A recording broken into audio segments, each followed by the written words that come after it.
Hey guys, welcome into the shop. I wanted to do a quick how-to video. We're gonna sublimate, we're gonna infuse some graphics onto some kydex in order to make a holster with.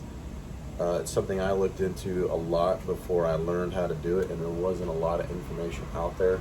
There's another guy out there that does it, a guy from Faltech, Geo over there. He has a really good video. I'm not gonna cover the actual program that I use, the whole printing out process and all that, getting the graphic, laid out, printed and all that. I can cover that if somebody wants me to. Geo does a pretty good job of covering that on his own already. But what we're going to be doing is putting this print, we're going to infuse this onto this. This is a plain white sheet of kydex. Now, the reason it's white is because when you sublimate, if I were to use something dark like black or coyote brown or OD green or even like a pink or something like that, the ink will not transfer well. It won't show up as vibrant or vivid. White works great. You can also use safety yellow. I think probably like a safety orange color. I haven't tried orange yet, but I know the yellow will work with certain colors. Now, if you're going to use yellow, like just a solid black graphic would be great. White is great for stuff like where we're going to be doing. We got multiple colors, and it's going to show up really well on this. So I've already got my heat press on. I'm going to press it at 352 degrees for 224 seconds. So what we'll do is, and for those of you already molding, you heat textured side down. So same thing when you're doing your graphic. So our graphic is going to go this way onto the press, and I'll lower this down so you guys can see the whole process here. You can kind of see what I'm doing here. We'll put that on, and then what we'll do is we will get our sheet decks here, and we will put it on textured side down. We're going to lay it over, make sure it covers the entire sheet, because I want the whole thing on here, or as much of it as I can get onto here.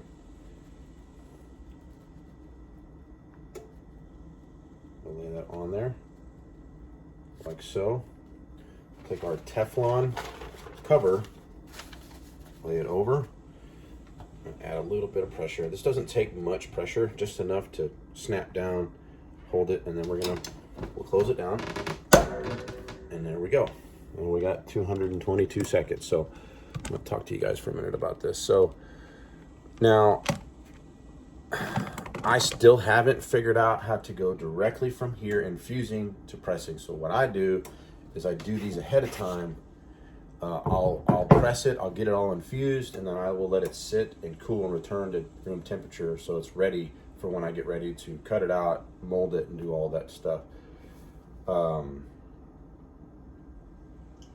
Geo, now the way that Geo over at Faltech does it, he goes straight from the press over to his vac. Now he's using a vac form, and that might be a little bit different. I use a foam press for now. Eventually we will be moving into a more of a vacuum setup. It's better, it's quicker, it's an easier way to make holsters once you're familiar with the process. But for now, I mean, you guys have seen my holsters. I can make some pretty decent holsters out of my little foam press. So but yeah, so, and there are companies out there that do that. This is what they do. They infuse kydex.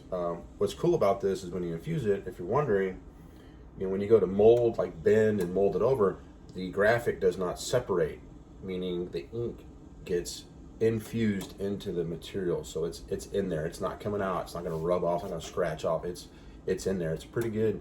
It's a pretty good process. It turns out really well. Yeah, I like it. It's pretty cool. And for me, my wife runs a t-shirt business on the side. Both of these, my holster business and her t-shirt business, are both our side gigs. We have full-time jobs, and we do these things on the side. And because she already had that t-shirt business established and had the equipment, it was easy for me to just to learn and start doing that. Now we use an Epson EcoTank 15,000 There are several of the Epson Eco Tank printers that will work. The 15,000 is nice because it prints, you get these nice big prints. You don't necessarily need to print that big. You could go smaller. The advantage to the size printer that we use is that I can print, 19 by 19, or I can print 6 by 6. It doesn't have to be this big, huge print, but that's the kind of the freedom that bigger printer gives you, is you've got more availability there. Whereas if you were on something, I don't know the model numbers by heart, but I know they have several other models in that Eco Tank line that are a little bit smaller. If it will only print 10 by 10, that's what you're stuck with. And most of the time, 10 by 10 is perfect. I use this one because it's what we had. It's what she uses when she does her sublimation prints for her shirts. So it works. It worked well. It works out well. So it's dual purpose for her and for me. We use the Hippo ink. We get it off of, pretty sure she ordered it off of Amazon.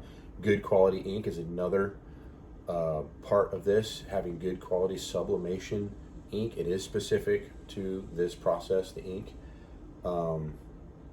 That's another important thing. Also, and when you go down this road too, maintaining your printer, because I guess I didn't show you guys, but if you don't keep your printer head clean and maintained, you'll get little dots and little lines and stuff in your print, and that will show up in the on the print, and you don't want that. Got about 7 seconds. We're about to come out the press here. Let's see how we did. And we'll take off our cover. And this will be hot. It'll be very hot. Wear gloves. These aren't the best for this, but they do work. We're gonna turn it. I'm gonna turn it over, and then I'm gonna peel the print off. See how we did. Look at there. Pretty cool, huh? My favorite part of the whole process is seeing how the print came out, and man, it came out really good. Came out pretty sweet, huh? So then, like I said, what I'll do is I will, the way I like to do it, to let it cool, I will leave it on the press here. I'm gonna turn my press off. Now this is gonna cool down quick, because what can also happen, and I am still learning, the edges and stuff can kind of curl, and the material can get kind of wavy, which is fine. I'm gonna press it again, and it's gonna flatten out, and we're gonna do it. But I like for it to stay as flat as possible. So I leave it on here. It's still got some heat coming out. It's going to cool down gradually. Now, yes, this is a longer process. I'm not in a rush to get to. I am going to, later on today, this holster will get made. This is for this month's giveaway for Mr. Garcia. But I'm going to let it cool. I'm going to let it sit. I'm going to let it chill. And then when I'm ready, once it's cooled back to room temperature, we'll get going on our build, and man, it's gonna look pretty cool. So anyway, yeah, I wanted to share this information because there's not a lot of info out there showing the process. So most of these companies where you're buying your holsters from that have graphics on them, they are UV printed. Now, UV printing, you can print on just about any color kydex, as far as I know. But from what I've heard, now I'm not an expert, so please don't quote me. I could be wrong. Is some of those the graphics can start to fade. I don't know from firsthand knowledge. That's just what I've kind of heard from a few people here and there in the holster community. As far as I can tell, these prints have been holding up really well under normal use. Now, if you're beating it up and all that, yeah, I mean, you're probably going to get some. But like I said, as far as I can tell, the graphic does not it won't peel out of there. It is now part of that. It's in there. It's infused into the material, so I can bend and torque and all that, and it doesn't show any of the white material through on the graphic side. Now you will see white on the inside of the holster, obviously, but anyway, yeah, I wanted to share that with you guys for people who are interested in how I get the graphics onto the deal. I think it's pretty cool that we can do this in house. We can infuse and make your holster. That's how I'm able to offer it to you guys. I think at a competitive price. I enjoy doing it. Most of the time, I can get you pretty much whatever graphic that you want on your holster, as long as I can get a good, high quality print, meaning not pixelated, not a picture you took of something and you sent it to me, and then we're trying to do it. That's not going to show up good. It's going to look bad. It's not going to look how you want it to look.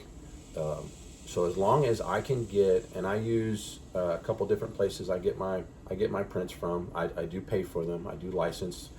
This stuff is licensed material, so most of it I do pay a license. It's a small fee, but I figure, the guy that designed this, he put his work into it, hard work into it, so he deserves to be paid for his work just as well as I deserve to be paid for mine. So anyway, as long as I can get a good, high quality image or print of what the graphic that you're wanting, it can end up on your holster. So keep that in mind. Check out the website, LoneStarEDC.com. Check out the YouTube channel, all separate, Lone Star EDC, and stay tuned for this holster's getting made today. So I'm looking forward to seeing how it turns out. All right, thanks guys.